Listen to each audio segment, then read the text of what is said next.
नमस्कार। आज हम एक ऐसे दाने की दुनिया में गहराई से उतर रहे हैं जो शायद हम सब की, हर भारतीय की थाली और जिंदगी का एक बहुत अहम हिस्सा है, चावल। ये सिर्फ आप समझिए पेट भरने का जरिया नहीं है, बल्कि ये हमारी सभ्यता, हमारी संस्कृति और हाँ, अर्थव्यवस्था की भी एक लंबी कहानी कहता है। हमारे पास जो जानकारी है वो चावल एक दाने की महागाथा नाम के एक लेख से ली गई है। तो आज हमारी कोशिश रहेगी कि इस मतलब साधारण से दिखने वाले दाने के जो असाधारण पहलू हैं उनको थोड़ा समझें। इसके हजारों साल पुराने इतिहास से लेकर आज की और आने वाले कल की चुनौतियों तक। तो चलिए शुरू करते हैं इस दाने के सफर को। सबसे पहले इसकी जड़ों को देखते हैं, कहाँ से आया ये।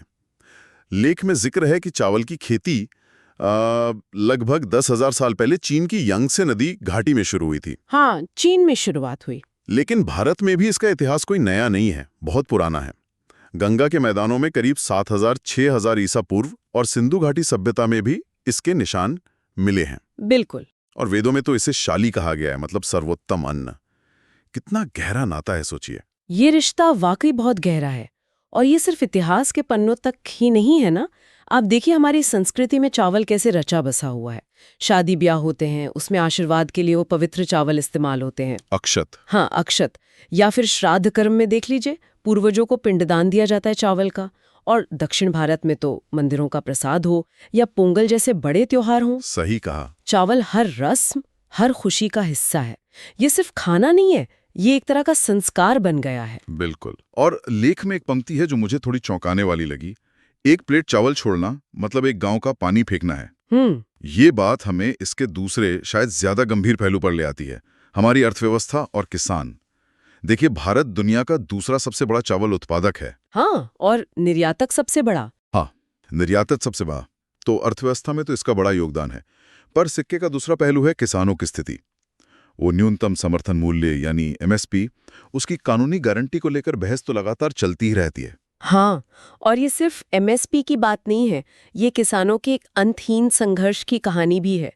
लेख में एक और बात कही गई है कि किसान फसल उगाता है पर फसल का दाम नहीं उगा पाता। ये बड़ी बात है। सोचिए, महंगे बीज हैं, खाद है, फिर मौसम की मार, कभी सूखा कभी बाढ़, कर्ज का बोझ अलग, मंडियों की जो व्यवस्था है, ये सब चावल उगाने की जमीनी हकीकतें हैं।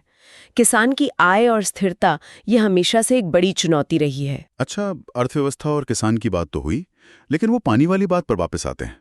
लेक इसे जलखोर फसल कहता है। हाँ, सोचिए, 1 किलो चावल उगाने में औसतन 3,000 से 5,000 लीटर पानी। बिल्कुल, ये आंकड़ा सच में बहुत बड़ा है। पंजाब और हरियाणा जैसे राज्य जहां इसकी खेती बहुत ज्यादा होती है, वहां जमीन के नीचे पानी का स्तर लगातार गिरता जा रहा है। और सिर्फ पानी ही नहीं, पर्यावरण पर एक और असर भी है जिसका जिक्र जरूरी है। चावल के खेत, खासकर वो जिनमें पानी भरा रहता है काफी समय तक, हाँ।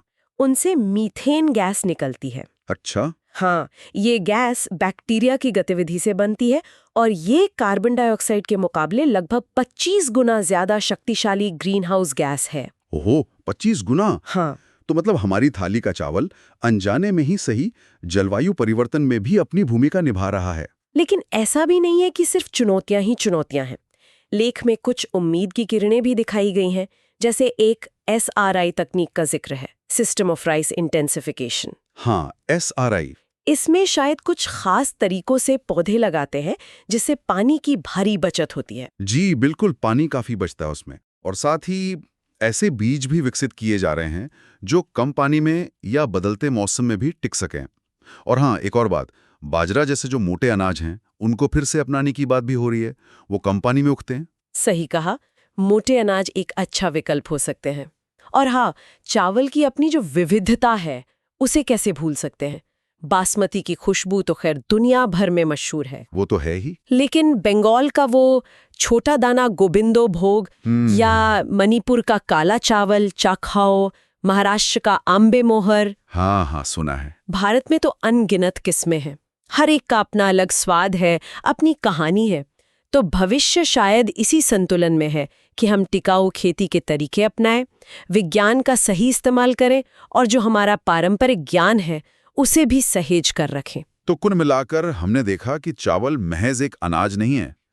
ये तो इतिहास, संस्कृति, अर्थव्यवस्था और पर्यावरण का एक बड़ा ही उलझा हुआ सा ताना बाना है। ये हमारी पहचान है, हमारी थाली का आधार है। लेकिन इसकी कहानी चुनौतियों से भी भरी हुई है। निश्चित रूप से।